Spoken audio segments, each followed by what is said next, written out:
नमस्कार, मी गणेश तुकाराम शिंदे आपण सर्वांचं आपल्या अण्णा या यूट्यूब चॅनलवर सहर्ष स्वागत करत आहे।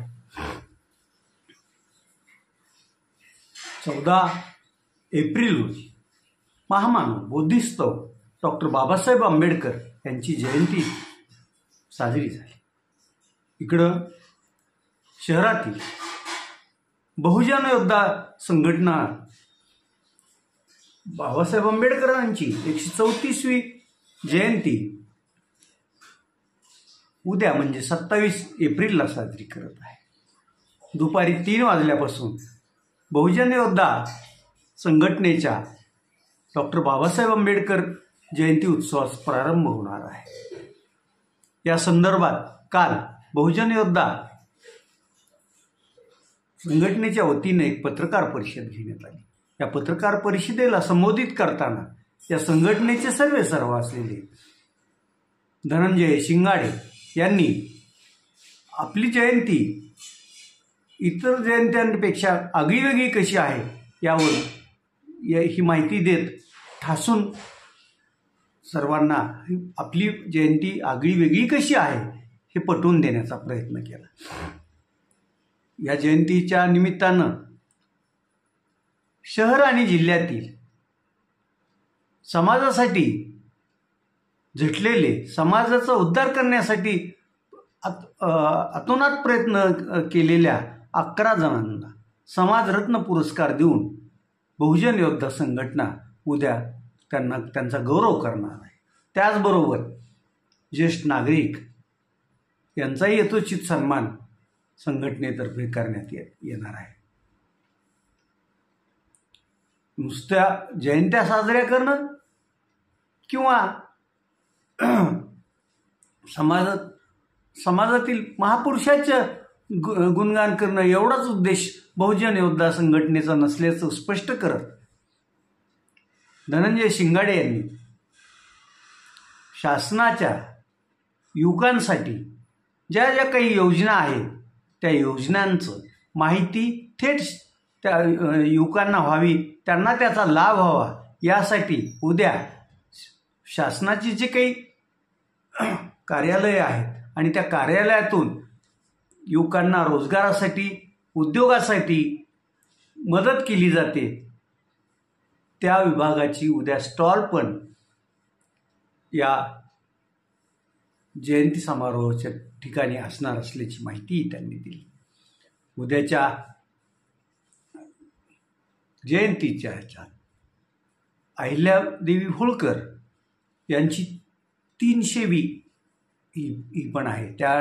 त्यामुळं उद्याच्या जयंती मिरवणुकीत डॉक्टर बाबासाहेब आंबेडकर यांच्या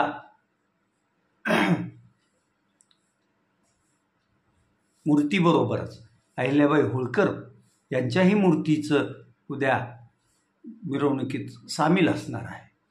आणि या उद्याच्या कार्यक्रमासाठी विधान परिषदेचे सभापती राम शिंदे यांना निमंत्रित केल्याची माहितीही धनंजय शिंगाडे यांनी दिली आहे।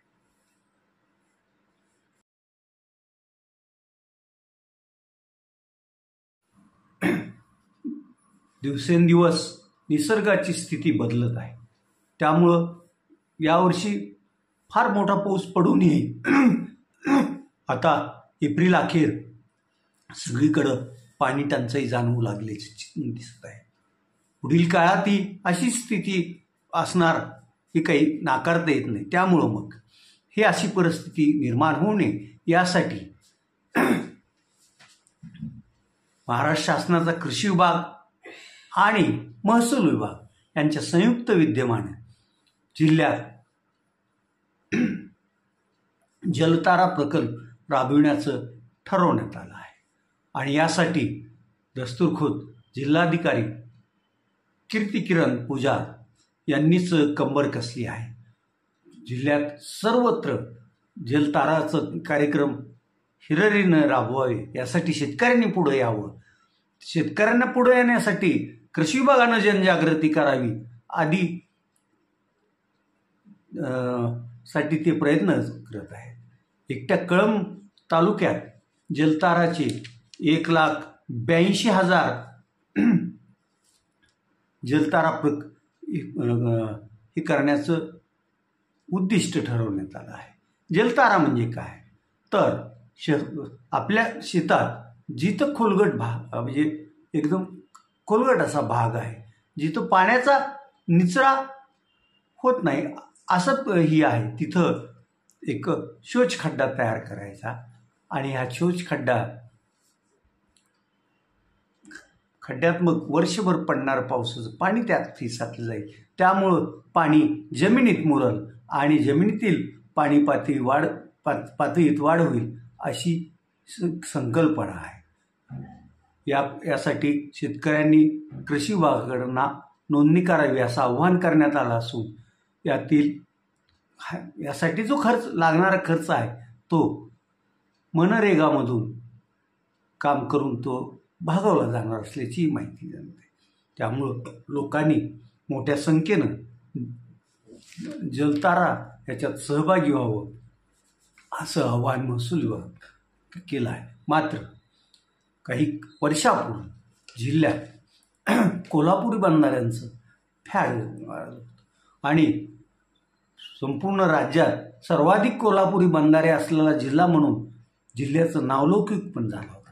मात्र पुढं या कोल्हापुरी बंधाऱ्यांचे जे गेट आहे ती गेटची चोरी झाली, ती गेट व्यवस्थित नव्हते, त्यामुळं म्हणावं तसं पाणी अडलं नाही आणि जिरलंही नाही आणि त्यामुळं जिल्ह्याच्या पाणी पातळीत वाढ पण झाली नाही.